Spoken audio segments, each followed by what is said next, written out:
ओम नमो नमः। सादर नमस्ते। आपका दिन शुभ हो प्यारे मित्रों। आइए आज हम अपने सनातन वैदिक धर्म की कुछ विशेषताओं के ऊपर चर्चा करते हैं। कुछ बिंदुओं के माध्यम से हम जानने का प्रयास करते हैं कि हमारा सनातन वैदिक धर्म इतना उन्नत क्यों है। तो पहला बिंदु है, वैदिक धर्म संसार के सभी मतों और संप्रदायों का उसी प्रकार आधार है जिस प्रकार संसार की सभी भाषाओं का आधार संस्कृत भाषा है, जो कि सृष्टि के आरंभ से अर्थात 1,96,08,53,124 वर्ष से भी अभी तक अस्तित्व में है। संसार भर के अन्य मत पंथ किसी पीर, पैगंबर, मसीहा, गुरु, महात्मा आदि द्वारा चलाए गए हैं, किंतु चारों वेदों के अपौरुषेय होने से वैदिक धर्म ईश्वरीय है, किसी मनुष्य का चलाया हुआ नहीं है। वैदिक धर्म में एक निराकार, सर्वज्ञ, सर्वव्यापक, न्यायकारी ईश्वर को ही पूज्य यानी उपास्य माना जाता है। उसके स्थान में अन्य देवी देवताओं को नहीं। ईश्वर अवतार नहीं लेता, अर्थात कभी शरीर धारण नहीं करता। जीव और ईश्वर ब्रह्म एक नहीं है, बल्कि दोनों की सत्ता अलग अलग है और मूल प्रकृति इन दोनों से अलग तीसरी सत्ता है। ये तीनों अनादि हैं, तीनों ही एक दूसरे से उत्पन्न नहीं होते। वैदिक धर्म के सब सिद्धांत सृष्टि क्रम के नियमों के अनुकूल तथा बुद्धि सम्मत है, जबकि अन्य मतों के बहुत से सिद्धांत बुद्धि की घोर उपेक्षा करते हैं। हरिद्वार, काशी, मथुरा, कुरुक्षेत्र, अमरनाथ, प्रयाग आदि स्थलों का नाम तीर्थ नहीं है। जो मनुष्यों को सुख सागर से पार उतारते हैं उन्हें तीर्थ कहते हैं। विद्या, सत्संग, सत्य भाषण, पुरुषार्थ, विद्यादान, जितेंद्रियता, परोपकार, योगाभ्यास, शालीनता आदि शुभ तीर्थ है। भूत, प्रेत, डाकनी आदि के प्रचलित स्वरूप को वैदिक धर्म में स्वीकार नहीं किया जाता। भूत प्रेत शब्द आदि तो मृत शरीर के कालवाची शब्द है और कुछ नहीं। स्वर्ग के देवता अलग से कोई नहीं होता। माता, पिता, गुरु, विद्वान तथा पृथ्वी, जल, अग्नि, वायु आदि ही स्वर्ग के देवता होते हैं, जिन्हें यथावत रखने व यथा योग्य उपयोग करने से सुख रूपी स्वर्ग की प्राप्ति होती है। स्वर्ग और नरक किसी स्थान विशेष में नहीं होते। सुख विशेष का नाम स्वर्ग और दुख विशेष का नाम नरक है, और वे भी इसी संसार में शरीर के साथ ही भोगे जाते हैं। स्वर्ग नरक के संबंध में गढ़ी हुई कहानियों का उद्देश्य केवल कुछ निष्कर्मण्य लोगों का भरण पोषण करना है। जिस समय चित्त प्रसन्न हो तथा परिवार में सुख शांति हो, वही मुहूर्त है। ग्रह नक्षत्रों की दिशा देखकर पंडितों से शादी, ब्याह, कारोबार आदि के मुहूर्त निकलवाना शिक्षित समाज का लक्षण नहीं है, क्योंकि दिनों का नामकरण हमारा किया हुआ है, भगवान का नहीं। अतः दिनों को हनुमान आदि के व्रतों और शनि आदि के साथ जोड़ना व्यर्थ है, अर्थात अवैदिक है।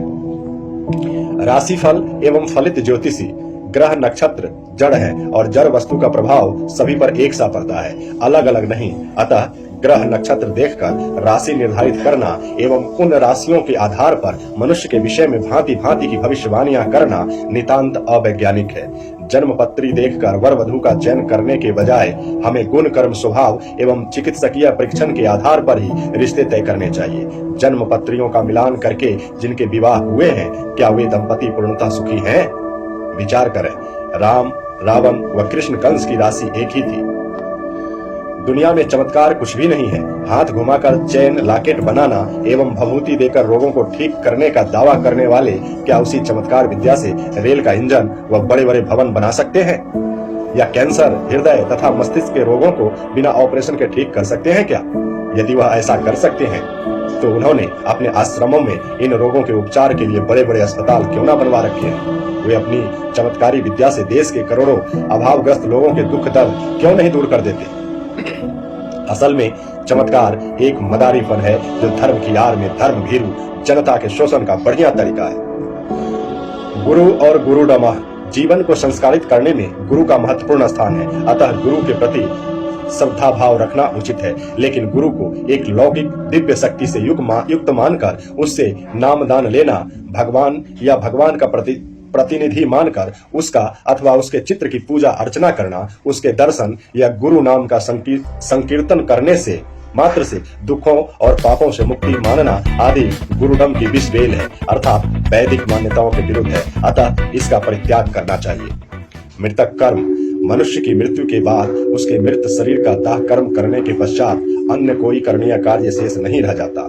आत्मा की शांति के लिए करवाया जाने वाला गरुड़ पुराण आदि का पाठ या मंत्र जाप इत्यादि धर्म की आड़ लेकर अधार्मिक लोगों द्वारा चलाया जाने वाला प्रायोजित पाखंड है, अर्थात वैदिक मान्यताओं के विरुद्ध है। राम, कृष्ण, शिव, ब्रह्मा, विष्णु आदि ऐतिहासिक महापुरुष थे, ना कि वे ईश्वर या ईश्वर के अवतार थे। जो मनुष्य जैसे शुभ या अशुभ बुरे कर्म करता है, उसके वैसा ही सुख या दुख रूप फल अवश्य मिलता है। ईश्वर किसी भी मनुष्य के पाप को किसी परिस्थिति में क्षमा नहीं करता। मनुष्य मात्र को वेद पढ़ने का अधिकार है, चाहे वह स्त्री हो या शूद्र। प्रत्येक राष्ट्र में राष्ट्रोन्नति के लिए गुण कर्म स्वभाव के आधार पर 4 ही प्रकार के पुरुषों की आवश्यकता है। इसीलिए वेद में 4 वर्ण स्थापित किए हैं, ब्राह्मण, क्षत्रिय, वैश्य और शूद्र। व्यक्तिगत उन्नति के लिए भी मनुष्य की आयु को 4 भागों में बांटा गया है। उन्हें 4 आश्रम भी कहते हैं। 24 वर्ष की अवस्था तक ब्रह्मचर्य आश्रम, 25 से 50 वर्ष की अवस्था तक गृहस्थाश्रम और 50 से 75 वर्ष की अवस्था तक वानप्रस्थाश्रम और इसके आगे संन्यास आश्रम माना गया है। जन्म से कोई भी ब्राह्मण, क्षत्रिय, वैश्य या शूद्र नहीं होता। अपने अपने गुण कर्म स्वभाव से ब्राह्मण आदि कहलाते हैं, चाहे वे किसी के भी घर में उत्पन्न हुए हों। भंगी, चमार आदि के घर उत्पन्न कोई भी मनुष्य जाति या जन्म के कारण अछूत नहीं होता। जब तक गंदा है तब तक अछूत है, चाहे वह जन्म से ब्राह्मण हो या भंगी या अन्य कोई। वैदिक धर्म पुनर्जन्म को मानता है। अच्छे कर्म अधिक करने पर अगले जन्म में मनुष्य का शरीर और बुरे कर्म करने पर पशु, पक्षी, कीट, पतंग आदि का शरीर अपने कर्मों को भोगने के लिए ही मिलता है। जैसे अपराध करने पर मनुष्य को कारागार में भेजा जाता है। गंगा, यमुना आदि नदियों में स्नान करने से पाप नहीं धुलते।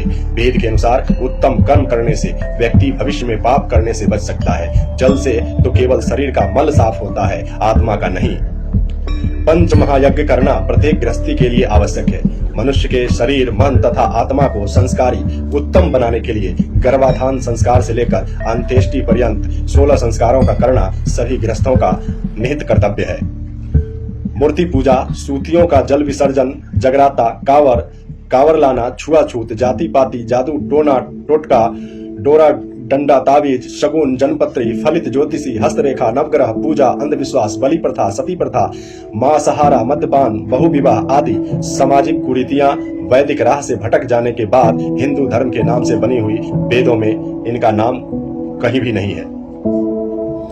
वेद के अनुसार जब मनुष्य सत्य ज्ञान को प्राप्त करके निष्काम भाव से शुभ कर्मों को प्राप्त करता है और महापुरुषों की भांति उपासना से ईश्वर के साथ संबंध जोड़ लेता है, तब उसकी अविद्या, राग, द्वेष आदि की वासनाएं समाप्त हो जाती है। मुक्ति में जीव 31 नील, 10 खरब, 40 अरब वर्ष तक दुखों से छूटकर केवल आनंद का ही भोग करके फिर लौटकर मनुष्यों में उत्तम जन्म लेता है।